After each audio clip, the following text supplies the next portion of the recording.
Hello, guys, and welcome back to the Sports Lab podcast. I'm here alongside Alex Miley, my good buddy.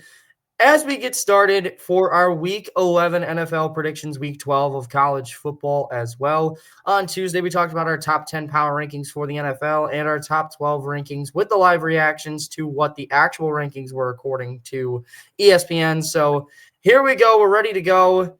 Alex, tonight is a big night in the NFL world. Eagles versus Commanders. The Commanders looking to win the division for the first time since 2020. A big step in getting there is winning tonight's football game against the Philadelphia Eagles. However, that will not be an easy task on the road in Philadelphia tonight.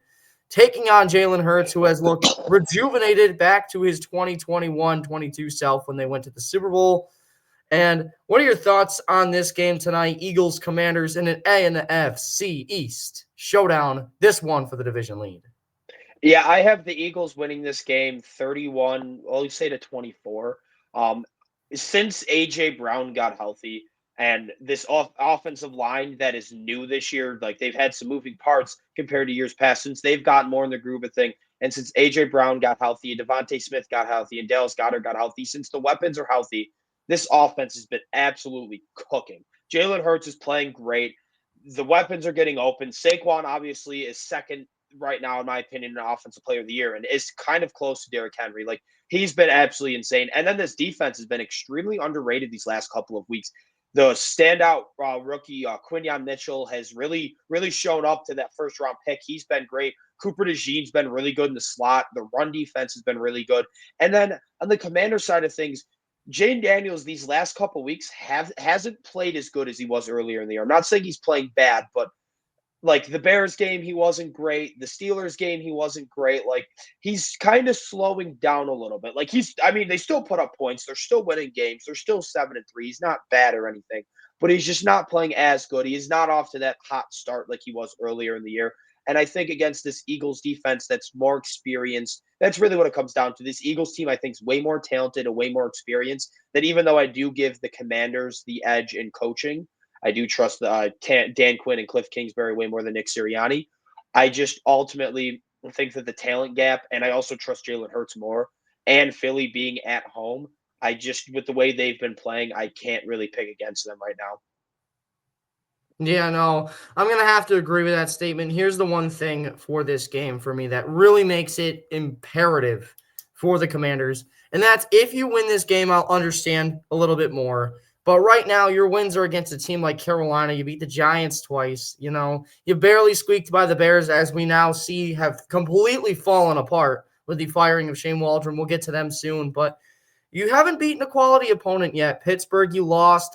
Baltimore, you lost. You had these close games. The only team that I think that so far that they've beaten with a winning record is the Arizona Cardinals, who were very inconsistent at the time of them beating them. So, to say the least, the Commanders haven't beaten a team that is as good as this Eagles team. And until doing so, I cannot choose them to win a game this big. This is a game not only that is a big matchup for these two teams, not just in the conference, but it's in the division. This is such an important game. And in these kinds of spots, it's really hard to trust the rookie quarterback with a rookie head coach. Even though Dan Quinn has experience from past jobs, it's still a tough spot to be put into. I understand that the Commanders are a good football team. They've been a nice feel-good story all year. Jaden Daniels has been, in my opinion, the best rookie in this entire draft class so far by a mile. So I do think that they keep it close. I think it's going to be a very good game, but I'm going to have to lean on my gut here and go with the Philadelphia Eagles 24-21 at home. Big division matchup on Thursday night, a short week. If you give me until Sunday, I think this one's even closer, but unfortunately a short week. No Marshawn Lattimore again with that hamstring issue, so a big issue for the Commanders heading into this one. So go ahead and give me Philadelphia to win this one by 3. As we move into the Sunday slate, no more morning games. Thank God that Giants-Panthers game had me falling asleep. But we have the Miami Dolphins and Las Vegas Raiders from Hard Rock Stadium. Dolphins and Raiders, I know they're not the two best teams in the league, and I'm not going to be caring about this game at all because the Ravens-Steelers game will be on at the same time. But nonetheless, this is an important game for Miami. They're looking to find their groove here. I view this a lot like the New York Jets, where they beat a team in Houston. And then the Rams, two teams that have been like battling injuries and stuff like that. They beat them, and then they have a team against a weaker opponent. Most people feel This could be that trap game for the Dolphins, as it was for the Jets last week, getting smacked by the Cardinals. What are your thoughts on this game? Do the Dolphins get the job done at home, or do the Las Vegas Raiders pull out an upset? Yeah, I'm gonna go with the Dolphins to win this game. I get what you're saying about like the weaker opponent, but at least for the Jets situation, the Cardinals are actually a good team. The Raiders are not. They're terrible. And this Raiders offense does not have much to look forward to outside of Brock Bowers. And this Dolphins defense has been playing really well. And then the one thing that the Raiders offer on defense is a pass rusher, Max Crosby. And this Dolphins offensive line has been playing really good lately. Tua's kind of finding his groove. And I don't expect this game to be really close. I'll go 27-13. Dolphins kick their ass. Yeah, I'm very interested that you were 1 point off the same prediction as me. I have 28-13 Miami in this one. I think the Dolphins give them exactly what everyone expects them to give them, and that's going to be an ass whooping in this game. I don't think the Las Vegas Raiders are that good of a team, mainly because of that quarterback issue. And that's the one thing about this team that you can really expose is their lack of secondary help right now for the Miami Dolphins. They haven't had anybody in the secondary doing too hot. Jalen Ramsey's kind of fallen off from where he once was. Javon Holland's been battling injuries for a long time now, too. So, and then do you really trust Kader Kohu on the other side?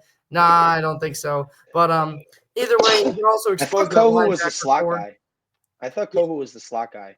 He might be, but even still. Because I'm pretty sure it's Kyle Fuller or Kendall Fuller's the other guy. Oh, Kendall Fuller. There And then you go. Kohu's the slot guy. But But either still, if way, I get anything, what you're that's saying. worse It's because now nothing. you got to cover their best receiver in Yeah, Myers, most likely. It's So- nothing really to write home. I need actually Myers Right. to have a good game this week. Or but- Brock Bowers even. So realistically, I do think that this Raiders team doesn't play too bad, but they don't have that quarterback to really expose the weakness of the Dolphins defense, in my opinion, at least. So due to that, I'm going to have to lean with the Dolphins in this one. I think they give them the business early and often. I think they do a great job in this game, and they win by double digits, 28-13. Moving into another shit show, the Saints and the Browns, baby, the battle of Jameis Winston and his former team, which is so weird to say considering many people, including myself, sometimes forget he played for the Saints at one point. Anyway, this one should be interesting. You have the interim quarterback effect and the interim coach effect, both kicking in. Who do you have winning this one? Does Darren Rizzi pick up his second in a row, or does Cleveland pull away on the road in New Orleans? Yeah, give me Cleveland. I just think that they've been, since with Winston taking over, this offense is a lot better than it was. And then the defense is still very, very good. I guess I didn't look at the Browns injury report. Do you know if Denzel Ward's playing? I did not check that out. I have a Not feeling sure. I have a feeling he probably is, since they had their bye last week, and I think he was kind of close to playing the week before. So I'm assuming he'll be back. And usually the interim coach effect, it only usually lasts 1 week. Like sometimes it'll last more, but more times than not, it only lasts for 1 week. So that's finally worn off. And I just think the Browns are the more talented team. And honestly, right now, I think I'd pick Jameis Winston over Derek Carr in quarterback rankings. I think Jameis Winston, at least he'll push the ball down the field and he'll try to make plays where it'll keep the defense off the field, so you can trust the defense to help keep you in games and win games. And he'll sling that rock. And I really hope he does, because I'm starting Jerry Jeudy, Cedric Tillman, and David Njoku in multiple fantasy leagues. So I have different leagues. I have those three. And with Winston, they've been cooking because he'll just chuck the ball around. So I'm hoping they do that. And I think they will. I think they can get after this Saints defense that, especially after they just lost Lattimore, is not that great, in my opinion. The secondary can kind of get after without Lattimore. And I think the Browns win this game convincingly. I'll go 27-14. All right. This is our first game we disagree on this week so far. I have the New Orleans Saints getting the job done. I don't know why, but Darren Rizzi did a very good job last week managing that game for them. And I feel like in a game like this, you really have to be the better manager in these spots. And I feel like that's something that was really important for him, being the special teams coordinator before being moved to the head coach. That's something that's really all they get to work on, is just being able to do the fundamental things right. And as long as the Saints team can do the fundamentals right, they can beat some solid teams like Atlanta, like they showed last week. And a team like Cleveland is a lot worse than Atlanta, in my opinion. Not on defense necessarily, but on offense most certainly. I do think that the Saints defense does just enough to get them a win. A last-second Blake Grupe field goal has them winning this one 17-16. I think it's going to be a battle between these two teams, a defensive duel. I could even see it being like 13-10 or something along those lines. I just don't think offense is going to be a big part of this football game. I'll go ahead and lean with the New Orleans Saints. They are the home team, riding that interim head coach effect. I think it lasts just one more week. I think that the New Orleans Saints get the job done at home. So 17-16 in that game. As we move into another game that's not going to be too fun, the New York Jets and the Indianapolis Colts from MetLife Stadium. The Jets looking to get the job done. As for the Colts, they're looking to finally get something back on track after finally deciding to be smart and put Anthony Richardson back under the helm of center. I can't believe it took him this long to realize that was such a bad idea, but nonetheless, he will be playing this game. Do we see a masterclass from Richardson, or do the Jets upset? What are your thoughts on this one? Yeah, I'm gonna have the Colts win this game. Especially after Robert Saleh got fired. The Jets have statistically been the second worst defense in the league based on like EPA and a couple other metrics, only behind the Cowboys. They've been really, really bad. And it starts with their inability to stop the run game at all.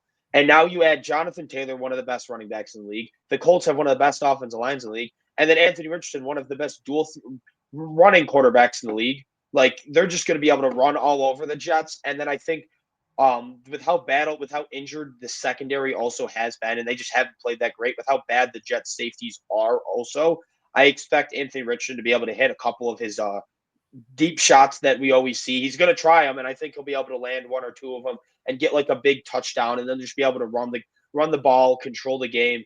And then I could see this being a high-scoring game, if I'm being honest, because this Colts defense is also bad, and the Jets offense is inconsistent. It has bad games. It has good games. I think this is a game where Rodgers will play a little bit better against a much worse defense than the Cardinals. Well, not much worse, but a worse defense than the Cardinals. I'm going to go with 27-23 Colts. Yeah, I will unfortunately disagree with you on this one. This is our second in a row. It's interesting to see us actually differing on a couple picks. I do think that the New York Jets train is not completely dead. I'm going to continue to beat this horse until the season's over from what it looks like. I don't know. I don't know. It's my gut. Fool me once, shame. Fool me once, shame on you. Fool me twice, shame on me. Fool me 7 times. I guess I just can't get out of it. Yeah, right. I guess so. I guess I'm just part of the Jets' dysfunction at this point. I'm just buying in. I'm buying in like Spike, but I do think Spike isn't buying it. Spike literally picks against the Jets every week. I swear to God. Oh no, I know. Either way, I think that with how inconsistent the Colts have been, this just feels like another one they're going to lose. They're on the road in a game that really feels like a must-win for them to continue to like kind of push back for that last playoff spot with Denver and a couple other teams in the mix. I do think that this is an important game for them. However, the New York Jets have played better in the spoiler role for most of this season. I do think that, their last 2 competitive games were against the Bills, who are the AFC East leaders right now, in a 3-point loss at the end that they potentially could have won had Greg Zuerlein not missed 2 field goals. And then they beat Houston in a big game as well. So they really thrive in that spoiler role. It's something they've kind of bought into. I do think that this is, again, like you mentioned, a little bit more of an offensive game. I think Richardson, after being down and on the bench for these last couple weeks, he's not going to have the greatest of confidence. He's going to want to be able to prove himself, and he's going to get a little too aggressive, I think, in this game. He's going to try to make those deep shots, yes, but I feel like that's the thing. The Jets are going to come in knowing that he's basically playing for his job once again, considering the fact that just a couple wrong moves and they could instantly go back to Joe Flacco. It just seems like it's going to be one of those rotation things for me. I feel like for Richardson, though, he understands that he's going to come out and he's going to probably throw an interception or 2 in this game, maybe fumble. I'm not sure, but also being on the road in New York is interesting to see. The Jets are playing one of the easier defenses in the league right now, and the Colts, whose secondary is just god-awful to this point. Nobody can cover Davante Adams one-on-one. Not even if you double-team him, I don't think you can cover Davante Adams in most defenses, let alone this terrible Colts secondary right now. So I think that the Jets drive down the field, but considering they've had offensive woes all year, I think they get stopped to a couple field goals. I think they get 3 of them in this game, and like you mentioned, they have 23 points for me. Colts finished with 17. A close game that comes down to an Anthony Richardson turnover at the end. I think the Jets get this one done on home turf in MetLife Stadium.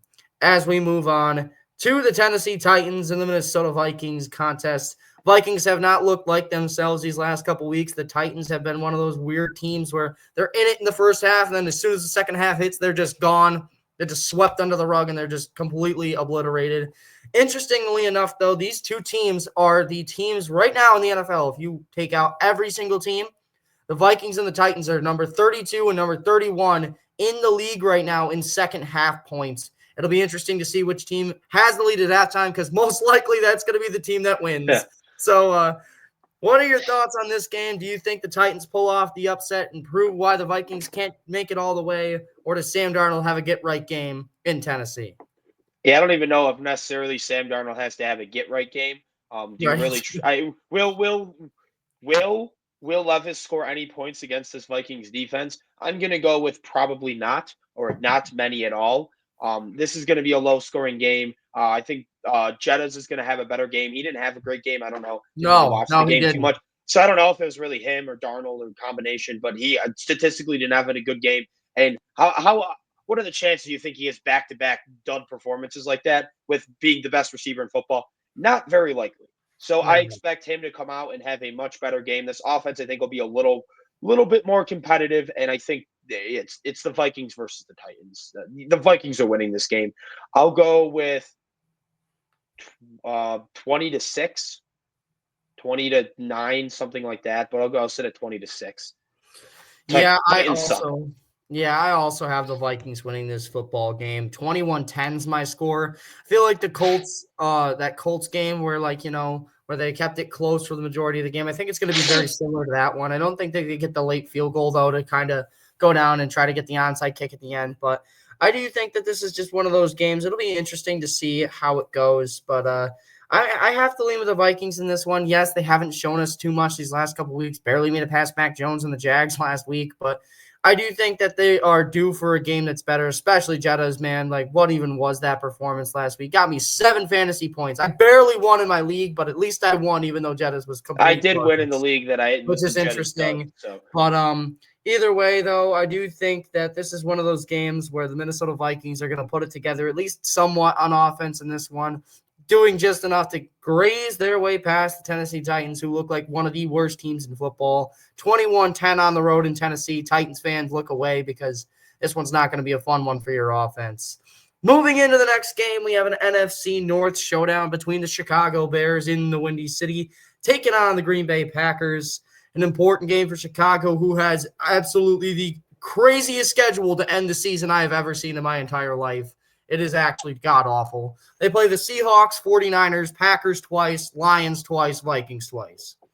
It is not going to be a fun end of the season for the Chicago Bears. There's a lot of people saying they may not win again. Is this the last chance? Do the Bears get a win after firing Shane Waldron, or do the Green Bay Packers roll after the bye week? Now, I do think that this game kind of screams trap game for the Packers. Yeah. I'm still picking the Packers just because there's no shot at picking the Bears with how they've been playing lately.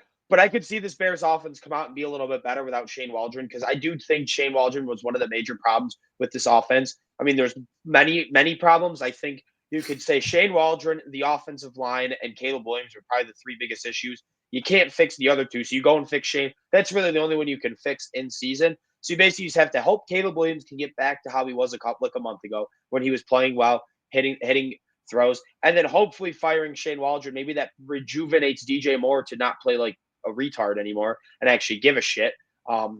But yeah, I don't know exactly what the issue with this Bears offense. It's just been very dysfunctional.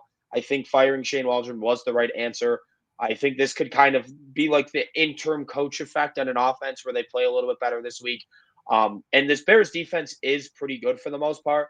But at the end of the day, the Packers, I trust their quarterback, I trust their coach, I trust the overall roster much more than they do the Bears. Even though it's a rivalry, even though this game screams trap, I'm not picking against the Packers. I'm going to go 23-17 Packers. Yeah, I'm a little bit opposite in this situation. I still have the Green Bay Packers winning, obviously, but I just feel like this Bears offense, yes, they fired Shane Waldron, but there were a lot of people calling for it to be Caleb Williams getting benched or something like that. So I'm not saying that's the right move, to bench Caleb Williams. By no means, I don't think that was the right move. I think firing Shane Waldron definitely was. However, considering all the players aren't fully bought into Caleb, I'm not sure how much of an effect that's going to have on this team. I think it's going to be a pretty big effect if you don't trust your quarterback. I do think that that's going to mean a lot for this game. I feel like there's still some internal issues, is what I'm saying, for these guys. It's not like they got rid I of completely the agree. only issue, Oh yeah, I So definitely because agree. of that, yeah, but because of that, I'm going to have to just lean with the Green Bay Packers in this one. I think the Bears offense is just going to be Well, punting the I ball did pick 90% of the I picked time. the Packers, right? Yeah, I did say Yeah. Packers. Yeah, Okay. I'm gonna have to pick the Green Bay Packers in this one, though. I think that they end up stalling out a couple times, considering this Bears defense is pretty damn good. So I do think they stall out, but inevitably, once this Bears defense gets tired after the ball has been punted so many times back to Green Bay, I think they finally start to open it up in the second half and get this one done. 27-10. I think they dominate in Chicago, get this one done, and roll over the rival Bears. Moving into another game I don't expect to be close, the Detroit Lions and the Jacksonville Jaguars. It has been reported that Trevor Lawrence once again will not make the start. I guess I have to go in, but either way, I do think that the Detroit Lions are going to have a pretty good one in this one. They're at home against a basically dysfunctional franchise at this point, the Jacksonville Jaguars. Big game for them, for maybe Doug Peterson's job. Who knows at this point? But either way, Lions or Jags, who do you got, if that even is a question? Yeah, Lions 38-10. I might even pay. I wouldn't be surprised if it's 45-3. This game is going to be a absolute blowout. Yeah, this is awful. McCorkle Jones, one of the worst quarterbacks I've ever watched play football. This defense, while it did play good last week, is still god awful, and they're going up against this Lions juggernaut where Jared Goff can throw 5 interceptions and they can still put 26 points on a top 10 defense. Like, if he can play that bad and they can still put up that many points against the Texans defense, I would be utterly shocked if they don't put up at least 35 against the Jaguars defense. Like, this game it's not going to be pretty. It's probably going to be 35-3, and then maybe a garbage touchdown at the end, hopefully to Brian Thomas Jr. But yeah, this game's gross. Yeah, I'm going to have to go ahead and lean with the Lions as well. 34-14 is my score prediction. I think they get a garbage time touchdown. It's like 34-7 or something like late in the game. But I do think that the Lions, well, they have done it in the past to like a team like Dallas. I feel like that was just more so toying with them after what happened to them last year. I feel like they're going to let off the gas pedal on a team like Jacksonville, similarly to what they did with Tennessee. If you really think about it in that game, they didn't really go nuts on offense. It was just the kick return touchdown and like the one that set them up right in perfect range for a touchdown as well. So I feel like that's going to be the pace of this game. It's going to be like they dominate the main part of this game, like 21-7 lead, and then they just kind of run out the clock, get a couple field goals, a late touchdown, and put this one away 34-14 at home. So have to go ahead and lean with the Jags to lose this one big time. Moving into the next game, we have the New England Patriots and the Los Angeles Rams, another one that could be a big pooper. What are your thoughts on this one? It's in Foxborough. The Patriots have looked pretty good these last couple weeks. Do you have an upset, or do the Rams get back on track after a loss? I do not have an upset. You know I love my boy Fred Stafford and these LA Rams. Yes, Puka sir. Nakua, Cooper Cup, Kyron Williams, Fred Stafford. Oh, I love that man. He honestly might be my second favorite quarterback in the league behind Josh Allen. Oh, I love Stafford, and I'm going to Herbert's in pick my the top Rams. three. Yeah, I think Herbert's probably my top five. I think it'd probably go like Stafford and then maybe like Jalen Hurts. And then maybe Herb. I do really love Herb too. But yeah, this game, I think it's a get right. They had a rough game last week where they were able to move the ball. They just couldn't score in the red zone because their line couldn't hold a block.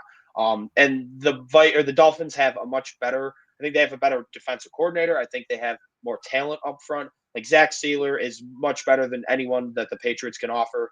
I Oh, think yeah. that this Rams Barmore is offense. back this week. Yeah, but even I think he hasn't This played all time, week. I mean it. Yeah, but with him not playing all week and then the blood clot issue, and he's not going to be 100%. I doubt he Right. plays like a full game. It'll probably be like a snap rotation thing, and he could have an impact. But I think this offensive line, it takes another week for them to gel together because they're just finally getting everyone back. And offensive line is so much about chemistry, especially when people are running stunts to know who's going to be there. Because that's what it was. It wasn't like this line was getting dominated. They were just in the wrong positions. Right, And I right. think a lot of that had to do with them just not playing together. I think in practice this week they clean that up and Stafford gets right and this offense cooks. And I'm going to go 31-20 Rams. I think Drake May holds his own to be able to kind of keep this game close, but at the end, I think the Rams just put it away and win this game. Yeah, I wouldn't be surprised if this is a blowout, but I do think this one's going to be very close. I think it's going to come back and be back and forth. I think this is going to be more of an offensive game. I don't think at all this season we've seen back-to-back games where the Rams defense was actually very, very good. Even against the Raiders, they struggled before they played. They were decent against the Seahawks, and then they were good against the Dolphins. Those back-to-back.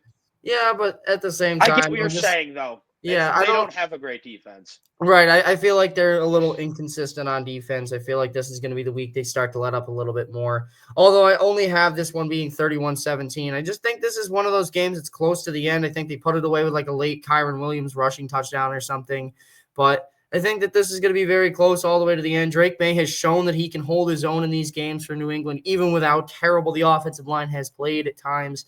I do expect Jared Verse to have a big game on defense, maybe even Braden Fisk to get in there and have a good game. But I do have to go ahead and lean with the Rams in this one. They're on the road. I get that against a young and up-and-coming quarterback in Drake May. But you can't bet against Matt Stafford in this kind of a game. This is one where they're really fighting for a playoff spot at this point, considering that NFC is just brutal for the top 7 teams.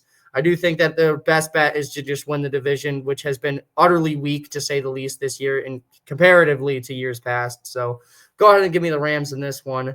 As we move into one of the games of the week, the final 1 o'clock game, the Pittsburgh Steelers and the Baltimore Ravens in Pittsburgh. 2 of the better teams in the conference. This one, much like the Eagles Commanders, is for the division. Who do you have winning this one? Does Russ cook, or does Lamar Jackson and Derrick Henry take the 1 spot from the division rivals? Yeah, I think Russ might cook a little bit. I mean, the Ravens secondary is awful, to say the least. I think George Pickens can have a pretty good game. I think the Steelers offense will be able to move the ball. But at the end of the day, I'm not picking against Lamar and Derrick Henry right now. They've just been on an otherworldly tear. They've been so good. And I think this Steelers defense will be able to slow them down just a little, where they're not going to score like 35 like they did last week, especially since they had a slow start last week. If they have a slow start in offense this week, I think the Steelers can win this game. I think Russ is good enough and I think the Steelers defense is good enough where they're not going to allow them to score in 4 or 5 straight possessions. And like with how good the Steelers can run the ball, I think if the Steelers can get an early lead, they can control the clock and hold this game off. I just don't see that happening this time. I think the Ravens kind of know that, and I think they're going to come out of the gate strong. And I think they're going to keep control for most of this game and ultimately win 28-24.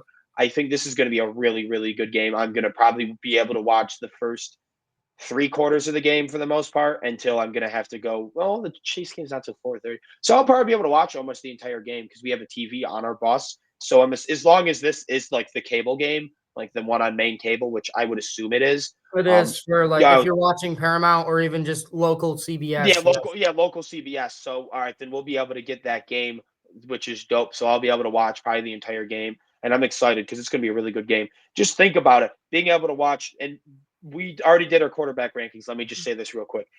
We both agreed our top 5 quarterbacks. I think if you don't agree with that being your top 5 quarterbacks, you're kind of stupid. With right. Mahomes and then Allen, Lamar, Burrow, Herbert. You can move the order around, but that's your top. If that has to be your top 5. Oh yeah. Anyways, you can sit on your couch from 1 to basically 11 p.m. and watch those 5 quarterbacks play in order. Lamar at 1, Allen and Mahomes at 4:30, and then Herbert and Burrow at 8:30. That's feels like the wild card round. Yeah, that's a pretty good day. I mean, that's some quarterback play for you. Yeah, right. I'm going to have to agree with you in this one. I feel like the Steelers are one of those teams that have been gritty. They've been really good at these kinds of games where it's been like back and forth right to the end. But they have not played a quarterback on Lamar's level yet this season. This is a quarterback in Lamar Jackson that can do everything you ask him to do. I understand some inconsistencies while throwing. I get that. But still, you don't have a better run duo right now than Lamar Jackson and Derrick Henry. That is absolutely terrifying. And yes, TJ Watt's a very good pass rusher, and he can stop the run very well too. It's just without Alex Highsmith, who's out with that ankle injury, I can't see them kind of having anyone else. That ankle is pretty. That ankle looked pretty fucked. Yeah, so he's probably going to miss at least a couple weeks. I do Preston think Brown trade's looking really good now. Preston Smith, you mean? Yeah. Preston Brown is a former Bills linebacker. Yeah, I know. Out of I Louisville. remember that shit. Former Eagle guy too. But Yeah. anyway, this Ravens team, they've been reeling. They've been doing everything they possibly can. And I understand they had a little bit of a dud against Cleveland, obviously, but I just don't see them dropping it in a division game like this, and that, especially one that means this much in this kind of format. I think that they win this one 24-17. I do think that it could be higher scoring. However, division rivalry matchups are one thing. Ravens Steelers is a whole new ball game when it comes to defense. We see defensive showdowns all the time with these two teams. And I do think that they get at least a little bit more than what they did last time, being that 17-10 game. I think that this one's going to be very fun to just sit and watch and not even really root for anybody, just kind of see who does win in this kind of a game. It feels like almost like a playoff game where it's like whoever wins, it doesn't really matter. It's just Because about they're going to watching lose to the game, Mahomes. taking it Yeah. in. Whoever Yeah, wins, right. it doesn't really matter because they're just going to end up losing to Mahomes. Yeah, right. But I do think, nonetheless, I have to go with Baltimore. I get that they're on the road, and I can see where you could potentially pick Pittsburgh. But in a game like this, I think it means a lot for quarterbacks, and I feel like Lamar is miles better than Russell Wilson, even though Russell Wilson has been very solid. So moving into the next game, we have an NFC West showdown. The 49ers at home taking on the Seattle Seahawks. A big one for the division coming up here as the Cardinals are on bye this week. So what are your thoughts on this game? Niners and Seahawks, a massive one for Seattle if they want to stay involved in that NFC West division race. 49ers, do they get it done at home? The Niners are going to kill them.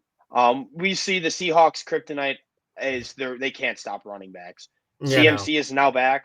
This game's not going to be pretty for them. I think maybe the Seahawks, their offense might be able to get some garbage points and kind of get them back in late. But don't the forget Niners, that Isaac Garendo came in the third quarter and got 99 yards against the Seahawks. yeah, exactly. On And Thursday night. Christian McCaffrey's going to have a huge game. I really think he's going to cook, and I think the Niners are going to take care of business. I think Gino is going to bring this game back with like garbage points towards the end, but I'm going to go with 30. We'll go 34-27. I think it's like a 34-17 at one point, and then kind of in the fourth quarter, Gino gets some garbage points to make the score look closer than it is, but 34-27, Niners win. Yeah, I have the Niners winning as well. 27-17, though. I think that the Seahawks are probably going to be down 27-10 at some point in this game, and they get a late touchdown, too. But I just feel like this is going to be utter domination from the 49ers. They're finally DK is back, I'm pretty sure. Yeah, but they're finally being able to play the game of football the way they want to play it. And one thing that you can't underrate about Christian McCaffrey is his ability to catch the ball out of the backfield. He is like no other running back when it comes to that. And on top of that, the Seahawks just got rid of their top tackler in Tyrell Dodson, who they just let go to Miami for absolutely nothing. So that's interesting on their part. They were like, oh, we're playing Christian McCaffrey. Let's just get rid of our best tackler. Okay, but anyway, nonetheless, I think that Christian McCaffrey is going to dominate both in the receiving and running game. Expect him to have a big game. This is going to be the game where McCaffrey is finally back, and we are going to see it. I think this is the game where the Buccaneers thought that they were going to be facing last week. I think this is the time Christian McCaffrey gets it done for the 49ers, and they're back on track in the division, tied after this week, if we are correct, with the Cardinals for the first place spot in the division, which they would still be second because they lost to Arizona. But either way, moving on to the next game, Broncos, Falcons, two teams that are interesting to say the least this year. The Falcons have kind of played down to competition, and the Broncos have played up to competition, almost beating the Chiefs last week, taking down the Buccaneers, as I just mentioned them, back in week 3 as well. So they've been able to hold their own with some of these heavyweight teams, aside from the Ravens game, obviously. But nonetheless, they've been able to hang in there, and at home against a reeling Falcons team who just lost to the Saints with Darren Rizzi, got rizzed up last week. What are your thoughts on this game? Who do you think has this one? Yeah, I'm going to continue to go on the Broncos hate train because I just think Bo Nix sucks. He can continue to play well, and I'll still continue to think he sucks. I just think Bo Nix sucks. He sucks.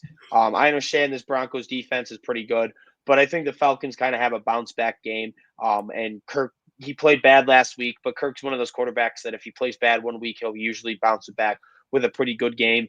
The Broncos, their weakness of the defense is the run defense, and the Falcons, we know they can run the ball. They've finally been feeding Bijan this last month like a true workhorse running back, and it's been paying dividends. He has absolutely been cooking. I think he's had over 100 yards now in like 5 straight games, Oh, and it's yeah. been efficient too. He's averaging 4, 5, 6 yards a touch. Like you put the ball in his hands and good things happen. And I think they'll be able to run the ball, control the clock, and I think ultimately they walk away with this game. Young Ho Koo field goal to win it, 20-17.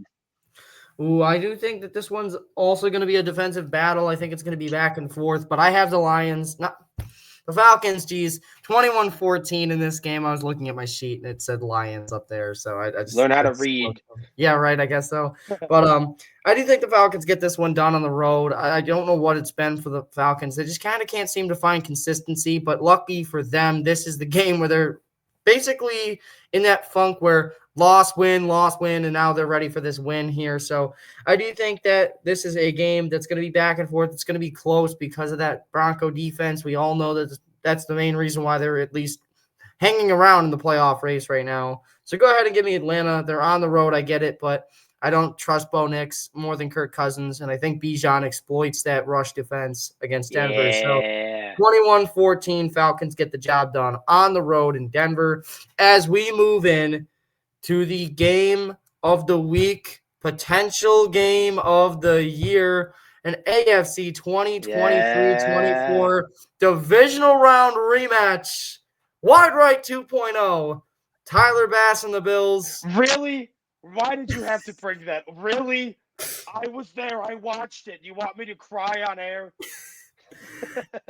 Bills, Chiefs, Allen, Mahomes, Reed, and McDermott. Although that's probably not a good comparison. What are your thoughts on this game? Who do you have winning in Buffalo? A big one for the AFC's top spot potentially later on. Yeah, let's go Bills. We circling them wagons. We getting revenge. We're coming away with the win. I'm taking the Bills 27-24, a reverse score of last year's 27-24 loss. We're going to come out on top 27-24 this time. I just think I just got a report that Amari Cooper is trending towards playing. And earlier on the radio when I made my prediction, I said if Amari Cooper plays, I think the Bills will win. If Amari Cooper does not play, I think the Bills will lose. I genuinely think him playing is the X factor because I just don't think we'll have enough offensive weapons to match up against that defense without him. But with that report saying he's trending towards, it looks like he's going to play, I think we win this game.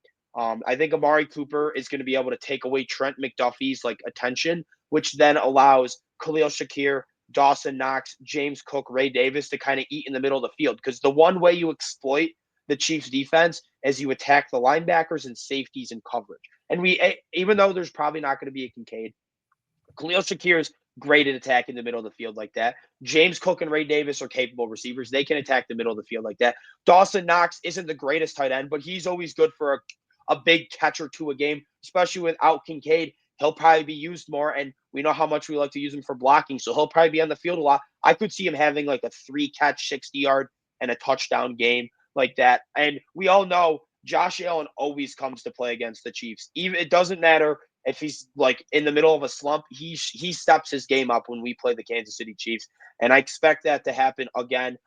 We haven't really gotten the Bills haven't really gotten the respect they've deserved so far for being 8-2 because they haven't quote unquote beat anyone. This is the perfect opportunity at home to beat your kryptonite. I get it's regular season. If we can't beat them in the playoffs, this doesn't mean anything. But if we want to get that 1 seed, this is a step towards beating it, getting the respect of, we can beat a good team. And ultimately, also another big or an underrated storyline that could affect the game is that Harrison Butker is just placed on IR. Yes. So that could really the affect. Injury. Yes, it's not like it's going to be very warm. It's going to be colder. I think it's going to be a little windy in Buffalo. It's going to be rowdy. Who knows? A kicker they're just having to sign off the street this week. It could come down to him missing a big kick when it matters. Whoever they get's not going to be good as Harrison Butker, and that could really affect because the Bills are really good at forcing teams to kick field goals. We have a bend, don't break defense, and it'll probably happen against the Chiefs where they're going to be in situations to kick field goals a lot. And if our defense, if they don't have a trusted kicker, the atmosphere, the environment, the weather could it could affect him. It could get to him. So that is an underrated storyline. That could definitely affect this game. And ultimately, I could be biased by picking the Bills, but and picking the Bills. Before the season started, I picked the Bills to win. I'm still picking the Bills to win now. I genuinely think that we match up pretty well against them, and we're going to be able to take care of it for the fourth year in a row in the regular season. But at the end of the day, this game don't mean jack shit if we can't beat them in the playoffs. Yeah, I understand that 110%. Also, this is the first time, or the fifth time, pardon, in history that a team before week 11 that has 8 or more wins is playing each other. The home team has won the previous 4. However, that ends in my prediction. I have the Kansas City Chiefs. Let me just say one thing. Also, I looked at it. At least the last 2 recent ones, the team who Chiefs have won lost. lost. No, yeah, the Chiefs have lost, and the team who won ended up losing in the Super Bowl that year. Really? Interesting. Yeah, it was the Oh, yeah, 2013 the Rams, the and the 2013 Broncos. Yep. Yeah, you're right. Either way, though, yeah, nice and interesting fact. I think the Chiefs lose this one, though. I just not win. Win, yeah. I think the Chiefs get the job done on the road. The I devil feel like magic. not even just that. I feel like these years past, we've beaten the Chiefs in the regular season, and it's always been one of those things where we beat them in the regular season, we lose to them in the playoffs, kind of deal, right? Yada yada yada. I think for some weird reason that this is the year that the Kansas City Chiefs are kind of just destined to do what they have been doing all season, which is just win, just continuously win. And if there's going to be any game this season that Patrick Mahomes actually shows up to play a decent game of football, it is this one in Orchard Park on Sunday. This is in a very important game for them, not only because the Bills could potentially, just win and continue their trend of winning in the regular season, but also about the fact that potentially, even if the Chiefs win out after this game, the Chiefs would have to play their starters in week 18 rather than getting an extra week of rest because they'd have to be playing for the 1 seed potentially, depending on if Buffalo loses or not. So that's a big issue for them coming into this game. That's something they have to be able to bank on, and that's themselves. I think this is one game that's going to come down to the defenses. I think it's going to come down to which defense is better. I think Buffalo would win this if they had Kincaid, if they had Cooper, if they had all of the guys healthy. Cooper looks like Cooper is playing. Right. If they had everybody healthy, I would pick Buffalo. I really would. But the thing is the one main weakness against the Chiefs is attacking the linebackers, attacking the middle, and no one has done it better than tight ends against the Chiefs this year. The Chiefs are second worst in the league right now in tight end yards allowed this season, behind only Las Vegas. And because of that, I have to go ahead and say that Dalton Kincaid is more of an X factor than it is Amari Cooper for this game specifically. I feel like this is just an unfortunate situation for Buffalo. I have the Chiefs winning this one 28-24 on the road in Orchard Park. They finally get their vengeance in the regular season in Orchard Park and keep their insane devil magic, I guess, going into the next week. So go ahead and give me the Buffalo Bills to fall in this one by a score of 28-24. When the devil magic took you from the studio on Wednesday yesterday, yeah. Is that why you're picking the Chiefs to win the devil magic? Yeah, I slammed my head off the door when they pulled me out of the room. So my head's all messed up now. Now I got to pick the Chiefs.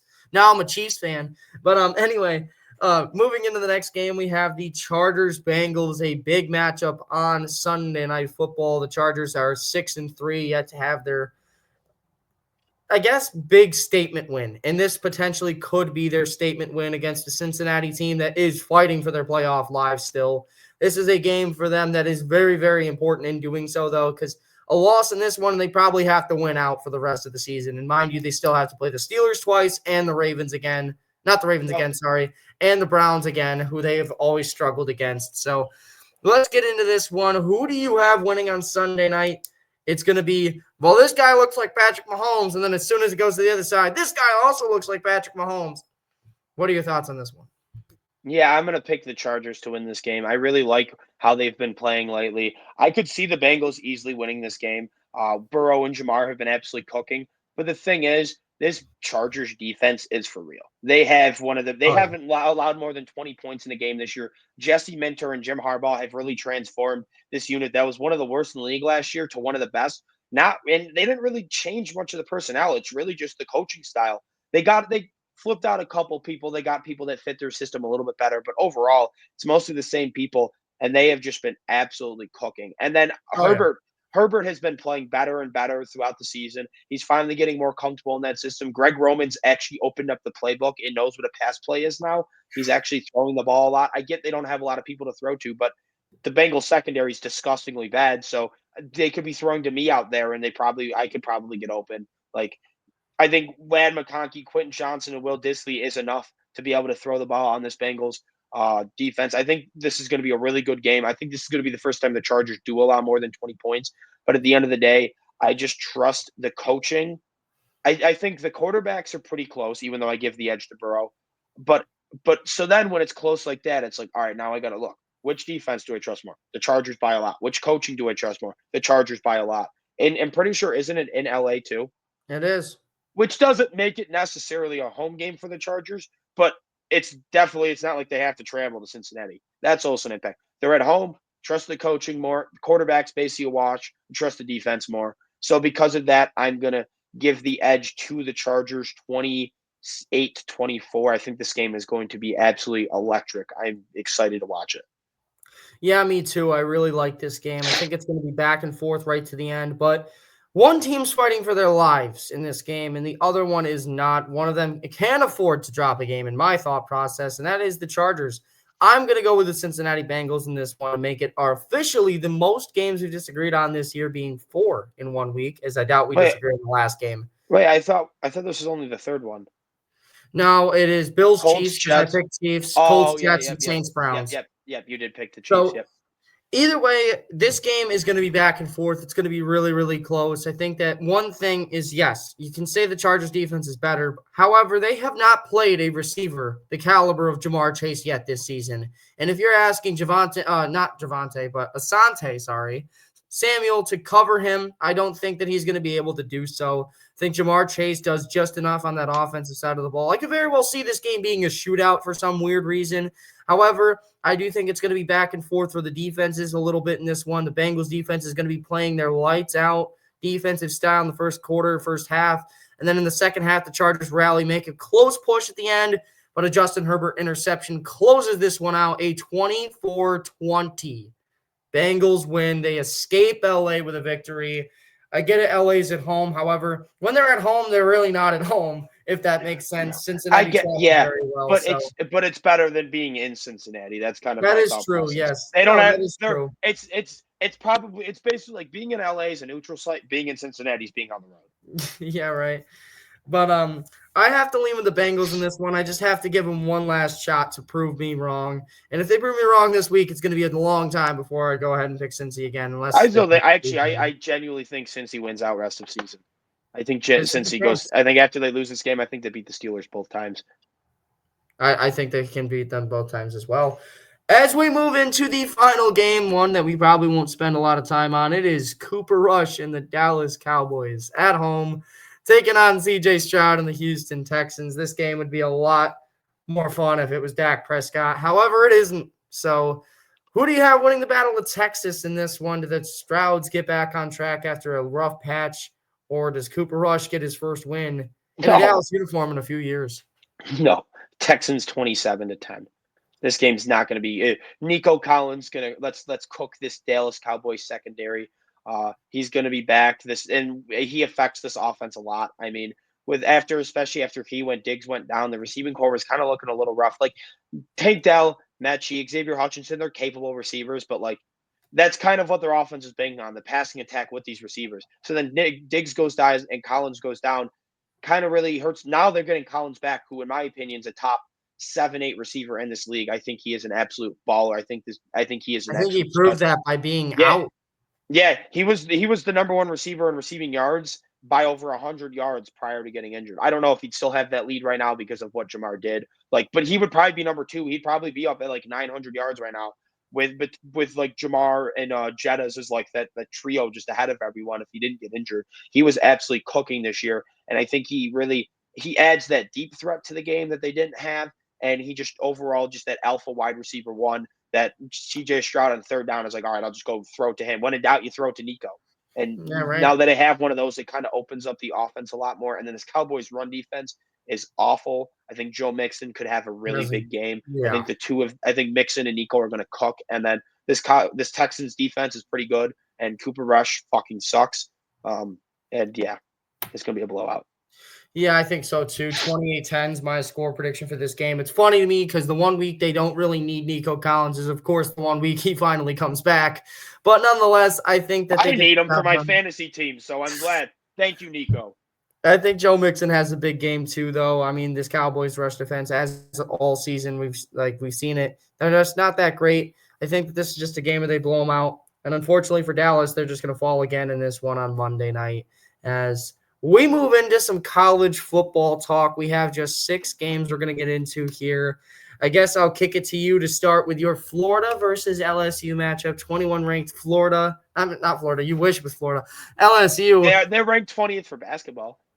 Yeah, right. But 21 LSU taking on Florida in the swamp.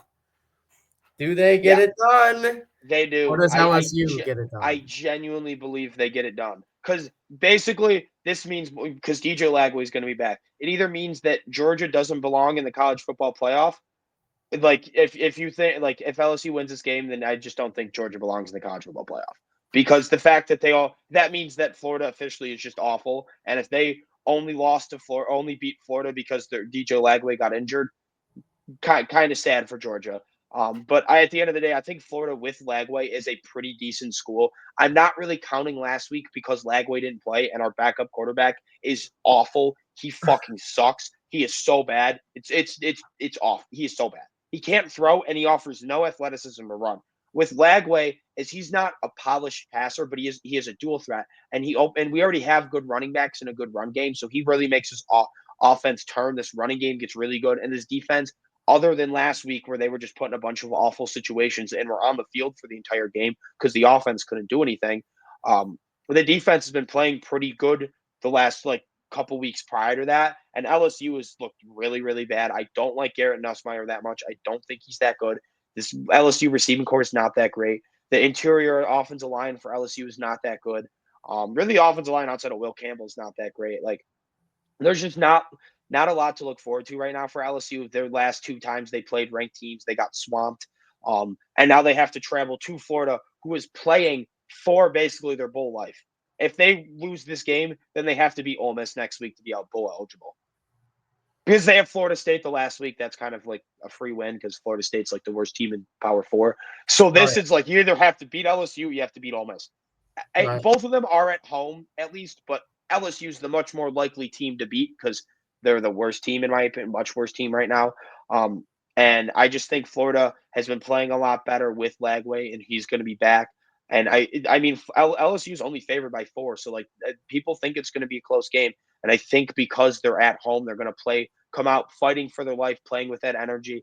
Lagway's going to help. They're going to be able to control the ground game, keep LSU's offense off the field, and their defense is going to capitalize off a couple turnovers, and they're going to win this game 21-17.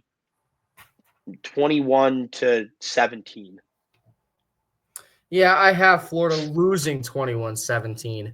Here's the deal. I think Florida's a very interesting football team. They're not bad. They're not that great. They're just one of those mediocre teams. And right now, fighting for your playoff lives. I mean, we looked at the Dolphins a couple weeks ago against the Bills. Oh, the Bills are going to blow them out 35-17, 35-10, 35.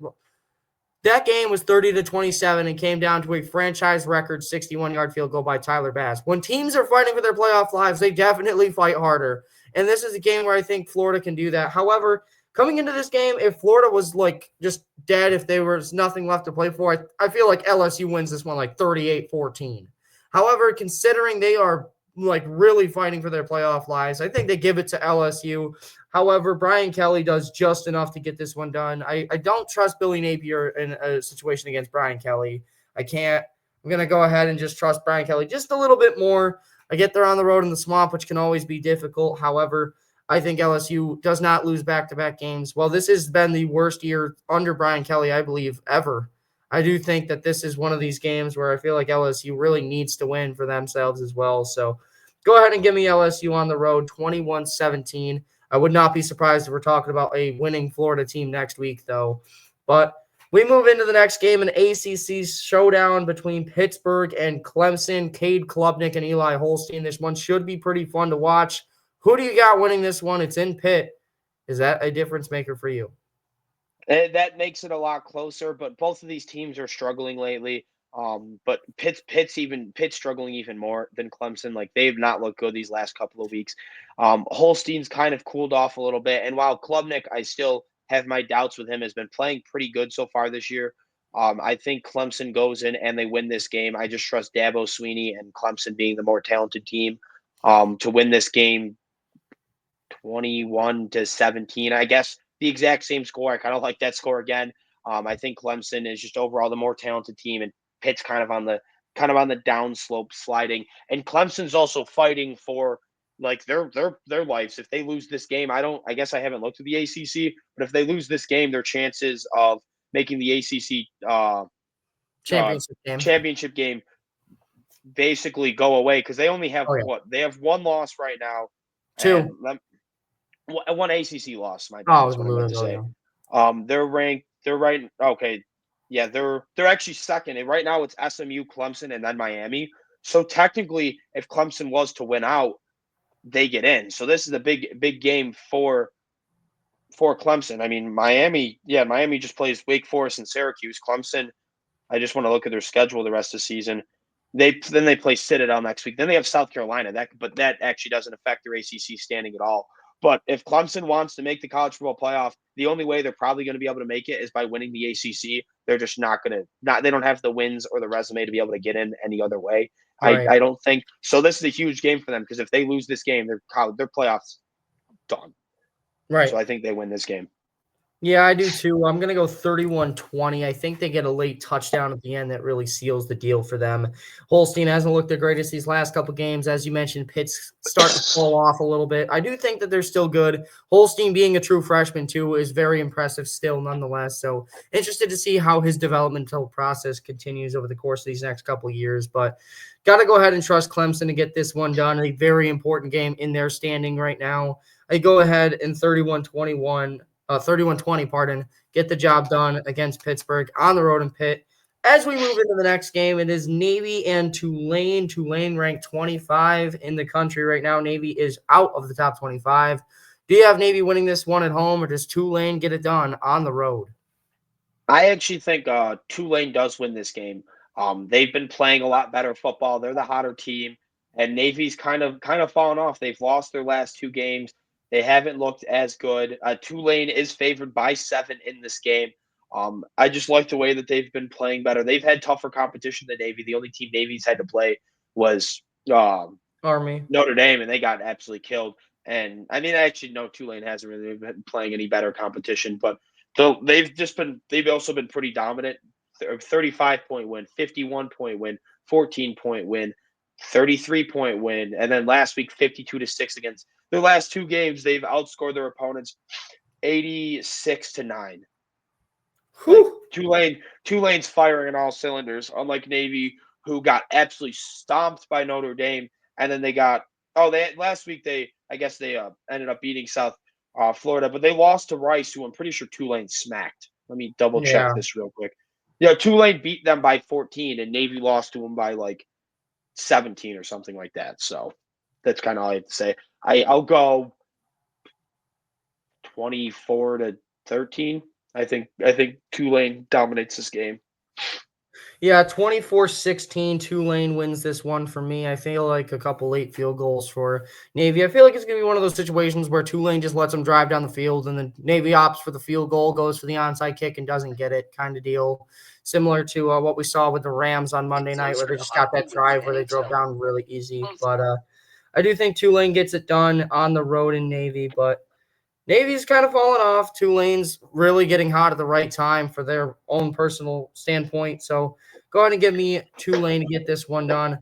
As we move into Kansas State versus Arizona State, Kansas State 20th in the country right now at home against Arizona State, a massive game for these two teams. Does Kansas State get it done at home, or does Arizona State pull off the upset? Yeah, I think I'm going to give this one to Kansas State for a similar reason why I picked Clemson over Pitt. Kansas State's playing for their Big 12 lives right now. If they Right. want to make it to the Big 12 championship game, they have to win out. And then they also have to hope Colorado loses one because currently Colorado's ahead of them because one of And Colorado's Colorado losses. has a pretty easy schedule down the Yeah, stretch. exactly. So they need to They play do their play way out. Utah this week, so that could be interesting. But Yeah. So they really need to play their way out. They're going to be fighting for their lives. And I understand Arizona State, they're kind of like they're 7-2, but they haven't really their schedule's not been that great. They haven't really played anyone. And I think Kansas State has looked pretty good behind Avery Johnson. He's been pretty good so far this year, and I think they walk away with this game 27-20. I think they smoke them in this game personally. I think they win 35-14. I think this is going to be a game they're playing for their lives at this point in that Big 12 spot. I think they're going to come out and show exactly what they can do. Avery Johnson's looked great as a sophomore as well, so I think they dominate most of this game and they get it done in Arizona. I mean, against Arizona, pardon, but they get it done nonetheless. 35-14. I think they dominate. As we move into the final Ooh. two games, Wait, South. let me just the Sabres game's at 1-1 right now. Benson has the goal. Krebs assist and Yeah, power Brandon assist. Saad had the other one I saw for them, which is interesting because he still plays. I can't believe that. It's like 40. But South Carolina versus Missouri, 23 versus 24. A massive matchup between these two teams, both from the SEC. South Carolina destroying Vanderbilt last week. Mizzou is kind of falling off from from where they once were. Do you have Mizzou pulling off the upset, or do you think South Carolina gets this one done at home? South Carolina's going to kick the shit out of them. Oh yeah. Missouri, the two games they've played against ranked schools, the current ranked schools, they lost a combined 75-10. Oh Like yeah. Missouri, they're basically just easy schedule merchants. They've beaten up a bunch of crappy schools, and they were thought to be good to start the year. So because of that, they're ranked. They're not that good. South Carolina, these teams that Missouri's getting blown out, like Bama, they lost 34-0. South Carolina lost to them on a missed 2-point conversion. Like South Carolina's playing these top schools much more competitively. They've been looking really good. They're like at their A game right now, and I expect them to walk away with this game. It's going to be a blowout. I'll go 35-13, 35-17. I don't see this game being close at all. Yeah, I have 31-14 being the final score. I think South Carolina gives it to them. For some reason, South Carolina is just one of those teams, especially at home this year, where it's just like you kind of can't pick against them at this point. They have looked so beyond amazing at home for no reason. They barely lost to LSU after having a 17-0 lead at home earlier in the season. Obviously, the game against Vandy last week and stuff too. So I just trust them a lot more. I think South Carolina is going to get this one done. And like you said, same points can be applied from Mizzou, where they just kind of haven't beaten a team that's very good yet. And until they do that, I'm never going to pick them to win a game, especially against South Carolina, who's barely lost to two of the best teams in the country this year. So go ahead and give me South Carolina to win this one 31-14 as we get into the final game of the week. The 6 versus 11 matchup in a playoff seeding, this would work too, but it is Tennessee on the road to take on the Georgia Bulldogs. The Bulldogs have looked impressive at home this year. On the road, not so much. Luckily for them, they are at home in this one. Do you see Georgia pulling off an upset in this one at home, or does Tennessee get the win on the road and keep their playoff bid alive? I really don't know. This one's tough. So Oh, yeah. I'm solely being biased in my pick, and I'm picking against Georgia because I hate them, and I want to see Georgia miss the college football playoffs. Because whether you think that you think they're one of the best schools, if they lose to Tennessee, their college football playoffs go to 0. Oh, yeah, no, I totally agree. They have Plus, 0% chance of making it as a 3-loss school with having only one good win. Like they're not making it if they lose this game, and I really want them to lose this game. And also, I want Tennessee to jump Penn State, who I don't think deserves to be ranked that high. But anyways, because I think Tennessee's better than Penn State. But anyways, I think Tennessee wins this game just because I think Carson Beck and that offensive line for Georgia has been playing really bad right now. And you get to go up against someone like James Pierce. I think he could have a really good game and get after Beck, put a lot of pressure on him. And right. this Tennessee defense has been playing really good. I think this is going to be a low-scoring game because I don't trust Nico or Carson Beck that much. I'm going to go with 20-17 Tennessee. I have a 24-21 Georgia Bulldog win. They're at home, and you can't argue with how they've played at home compared to the road. They have looked so much better at home. And this one, you got a freshman quarterback, Nico Iamaleava, who's looked great at times, yes. But the problem is he has never played a defense like Georgia, in my opinion. Yes, Alabama's got a good defense too, but still, I feel like this is just one of those games in the environment that he's going to be in with Georgia playing for their playoff lives at this point. This is just a brutal way for Tennessee to have to match up in this one. I don't see a world where they win. And if they do, they need to be top 4 in the country. Top shelf McLeod, baby. Let's go.